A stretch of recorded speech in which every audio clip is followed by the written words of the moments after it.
తాకట్లో ఉన్న మీ బంగారాన్ని విడిపించి ఆ రోజు ఆన్లైన్ రేటుకి కొంటాం. Sharma gold company. నమస్తే, welcome to Suman TV. Prayagraj మహాకుంభమేళలో భాగంగా త్రివేణి సంగమంలో పుణ్య స్నానాలు ఆచరించేందుకైతే వివిధ మార్గాల్లో చాలా మంది భక్తులు అయితే వస్తూ ఉంటారు. కాకపోతే నిజామాబాద్ నుంచి అయితే ఒక భక్తుడు దాదాపు 22 రోజుల సుదీర్ఘ ప్రయాణంలో అయితే పాదయాత్రగా తను రావడం జరిగింది. సో మనతో గోపి ఉన్నారు, గోపితో మాట్లాడదాం. హరహర మహాదేవ శంభో శంకర. ఎట్లా జరిగింది ప్రయాణం? ఇప్పటికైతే దేవుడి కృప మంచిగానే ఉంది. ఓకే, ఆయన దయతోని సక్సెస్ఫుల్. ఓకే, సో ఎప్పుడు స్టార్ట్ కావడం జరిగింది గోపిను? డిసెంబర్ 13 స్టార్ట్ అయినా అక్కడ నుంచి కంఠేశ్వర టెంపుల్ మన శివాలయం అక్కడ దర్శనం చేసుకొని అక్కడ నుంచి మన యాత్రను అయితే స్టార్ట్ చేసినాం. సో నీలకంఠేశ్వరుని దర్శించుకున్న తర్వాత ఈ పాదయాత్రని స్టార్ట్ చేసినాం.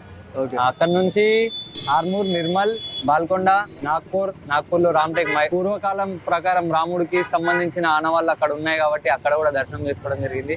అక్కడ నుండి అమ్మవారు అమ్మవారి టెంపుల్ కి అయితే దర్శనం చేసుకున్నా. అక్కడ నుంచి చిత్రకూట వెళ్ళిండే. చిత్రకూటలో ఒక 1 డే ఉన్నా. పోయేటప్పుడు దారిలో నా ఫోన్ పగిలిపోయిన ఉండే. దానికి అట్లా కొంచెం చిత్రకూట్ కి సంబంధించిన వీడియోస్ ఏమి నేను పోస్ట్ చేయలేకపోయినా. ఓకే, అమ్మవారి టెంపుల్ దర్శనం అయింది, చిత్రకూట అయింది. అక్కడ నుంచి ప్రయాగ్రాజ్ వచ్చిన 10 days ముందే ఇక్కడికి వచ్చిన. 10 days కి ఇంకా 10 days టైం ఉండడం వల్ల ఇక్కడ మనం అంతా చూసుకోవాలి కాబట్టి మన ఫుడ్ కూడా అప్పటి వరకు 10 days ఖాళీగా ఎందుకు ఉండడం అని చెప్పేసి ఇక్కడ నుంచి కాశీ 110 kilometers లో ఉండే, అంటే దగ్గరలో ఉంది కాబట్టి ట్రైన్ ద్వారా అటు కాశీ దర్శనం చేసుకొని అక్కడ ఒక 10 days విశ్వనాథుని దర్శనం చేసుకొని అక్కడ నా ప్రేయర్స్ ఏమున్నాయో చేసుకొని అక్కడ నుంచి వచ్చిన. సో ప్రయాగ్రాజ్ కి మహాపాదయాత్రగానే రావాలని నువ్వు ఎందుకు సంకల్పించుకున్నావు? దేవుడి దగ్గరకు పోవాలంటే ఎన్నెన్న దారిలు ఉంటాయి కదన్న.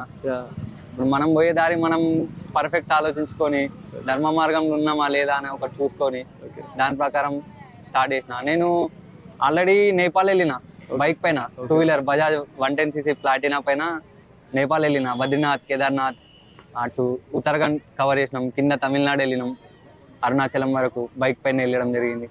ట్రైన్లో జర్నీ చేయడం జరిగింది. 1 year లో 2 times, సెకండ్ టైం కాశీ రావడం జరిగింది.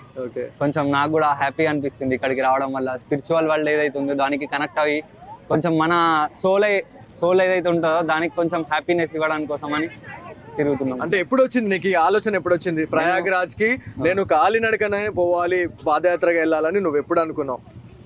ప్రయాగ్రాజ్ కి కాలినడకన రావాలని అయితే అసలు అనుకోలే అన్న. కాకపోతే మా ఫ్రెండ్స్ ఇక కొందరు ఉన్నారు, వాళ్ళు కూడా నాతో ట్రావెల్ చేసేవాళ్ళు. వాళ్ళకి అడగడం జరిగింది, ఇట్లా వెళ్దాం మరి ఎవరైనా వస్తారా ట్రైన్ టికెట్ కి, నేను డబ్బులు పెట్టుకుంటా, ఏమున్నా నేను చూసుకుంటా అని చెప్పేసి నేను అడిగిన వాళ్ళకి. వాళ్ళ నుంచి రెస్పాన్స్ పర్ఫెక్ట్ రాకపోవడం వల్ల నేను ఇక ఎట్లయినా వెళ్ళేది ఒక్కొన్ని వెళ్తున్నా కదా. ఒక్కొన్ని దాదాపుగా 22 days నువ్వు పాదయాత్రలో భాగంగా వివిధ జిల్లాలు, వివిధ రాష్ట్రాలను దాటుకుంటూ నువ్వు వచ్చినావు. ఎట్లా ఉంది ఎక్స్పీరియన్స్? ఎట్లా ఉంది? ఎక్కడైనా ఆటుపోట్లు కూడా నువ్వు ఎదుర్కోవాల్సి వస్తుంది. సో ఇప్పటికే ఈ చలికాలంలో ఇదంతా కూడా చేయడం అనేది నాటే జోక్ అని చెప్పాలా. సో ఎట్లా ఉంది? ఎట్లాంటి అనుభూతి కలిగింది నీకు? నేను అనుభూతి అంటే ఏం లేదన్న, ఆయన అంటే నేను ప్రేయర్ చేసి ఆ దేవుడి పైన నమ్మకం చాలా ఉంది నాకు. ఎందుకంటే ఆయన ఏదో ఒక రకంగా నన్ను సహకరిస్తుంది, అంటే నేను చేసే పనుల నాకు సహకారం ఉంటుంది కాబట్టి ఆయన దయతో నేను నడుచుకుంటూ వచ్చేసినట్లు. ప్రయాగ్రాజ్కి వచ్చిన తర్వాత పుణ్య స్నానాలు ఆచరించారా? ఈ స్పిరిచువల్ బాతింగ్ డేస్ అని చెప్పి చెప్తా ఉన్నారు. సో ఇదంతా చూసిన తర్వాత ప్రయాగ్రాజ్ ని నువ్వు చూసిన తర్వాత నీకు ఏమనిపించింది? అంటే దాదాపు 140 సంవత్సరాలకు వచ్చే మహా కుంభమేళ అని చెప్పి చెప్తా ఉన్నారు. మన జీవితంలో ఇప్పుడున్న జనరేషన్ ప్రకారం అయితే 60 ఏళ్ళకి మించి ఎవరు బ్రతకడం లేదు. అంటే ఆ ప్రకారంగా చూసుకుంటే 3 జన్మలు ఎత్తితే ఇటువంటిది మనం కన్నారా చూడగలుగుతాం. దాని ఒక ఉద్దేశంతో నేను రావడం జరిగింది. మళ్ళీ వచ్చే జన్మ ఉంటుందో ఉండదో కూడా తెలియదు. అదే ఉద్దేశంతో ఈ ఉన్న జన్మకైతే ఒకసారైనా మనం చూడాలి, మన ధర్మం ఏంది, మన సనాతన ధర్మం ఏంది అది తెలుసుకోవాలి. దాని గురించి మనోళ్ళకు కూడా చెప్పాలి, ఇట్లా కాదు ఇట్లా అని చెప్పేసి, ఏం నడుస్తుంది అసలు ప్రపంచం దేని మీద నడుస్తుంది అది తెలియాలని చెప్పేసి. సో నువ్వు ఒక మాట అన్నావు, అంటే ఇప్పుడున్న నవేడేస్ లో మనము 50 నుంచి 60 సంవత్సరాలు క్రాస్ చేస్తే మహా గొప్ప. కాకపోతే నిన్న నుంచి అంటే దాదాపు ఒక ప్రయాగ్రాజ్ మహాకుంభమేళ స్టార్ట్ అయిన నుంచి ఒక పోస్ట్ అనేది వైరల్ అవుతా ఉంది. 144 సంవత్సరాల కింద ప్రయాగ్రాజ్ ఎలా ఉండింది, ఇప్పుడు ఎలా ఉండింది అనేది కూడా దాదాపుగా మనకు ఒక వీడియో వైరల్ అవుతా ఉంది. 1882 నుంచి ఇప్పటికి ఎంత చేంజెస్ వచ్చినాయి, అప్పుడు ఎలా ఉండింది ఇప్పుడు ఎట్లా ఉండింది అనేది. సో ఆ వీడియో చూసినావా? ఎట్లా అనిపించింది? ఆ వీడియో అయితే నేను చూడలే, కానీ లాస్ట్ 1.5 year కింద నేను ఇదే ప్రయాగ్రాజ్ లో ప్రభు దర్శనం చేసుకున్నా. లేటేవో హనుమాన్ మందిర్ కి నేను మా ఫ్రెండ్ ఇద్దరం బైక్ పైన ఇక్కడ నుంచే నేపాల్ వెళ్ళిండే, ఇక్కడ దర్శనం చేసుకున్నా. 1.5 year కింద చూసిన ప్రయాగ్రాజ్ కి ఇప్పుడు ప్రయాగ్రాజ్ కి చాలా డిఫరెంట్ ఉందన్న. ఎవరు అనుకోని విధంగా ఇంత మంచి ఏర్పాట్లు చేసినారు. భక్తుల సౌకర్యార్థం ఒక సిటీనే నిర్మించారండి. దాదాపు 1,50,000 గుడిరాలను ఒక సిటీగా నిర్మించేశారు అంటే ఒకసారి అర్థం చేసుకోండి. అంటే ఎంత మంచి ఫెసిలిటీస్ ఏర్పాటు చేశారు. అంటే దీని గురించి ఏం చెప్తారు యోగి సర్కార్ గురించి, యోగి గారి గురించి?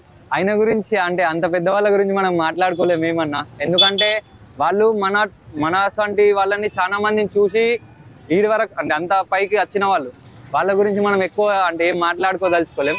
కాకపోతే ఒకటి చెప్పగలుగుతా, వాళ్ళు ఉన్నంత వరకు మన భారతదేశానికి అయితే ఏ హాని ఉండదని చెప్పేసి 100% నమ్ముతాను. సో ఈ వీడియో చూసిన తర్వాత తెలుగు రాష్ట్రాల ప్రజలు వాళ్ళు కూడా అనుకుంటారు.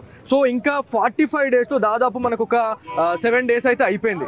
సో ఇంకా అంటే నీకు దాదాపు నిజామాబాద్ నుంచి ఇక్కడికి రావడానికి 22 days పట్టిందని అంటున్నావు. సో ఎవరైతే ఇంకా పాదయాత్రగా వచ్చేవాళ్ళు వాళ్ళకి నువ్వు ఎలాంటి సేఫ్టీ ప్రికాషన్ చెప్తావు, ఎట్లా రావాలి అని అనుకుంటున్నావు? వాళ్ళు నార్మల్ గా సేఫ్టీ ప్రికాషన్స్ అంటే ఫస్ట్ వాళ్ళు బయలుదేరేటప్పుడు వాళ్ళ కనీస అవసరాలు ఏమేమి ఉన్నాయో దాన్ని బట్టి స్టార్ట్ కావాలనుకుంటా ఫస్ట్ థింగ్. సెకండ్ వచ్చేసి ఉండడానికి ఒక ప్రాపర్ ప్లేస్ మనం అంటే మన లగేజ్ లో క్యారీ చేసుకోవడానికి ప్రాపర్ ప్లేస్ ఒకటి క్యారీ చేసుకోవడానికి ఉండాలనుకుంటా.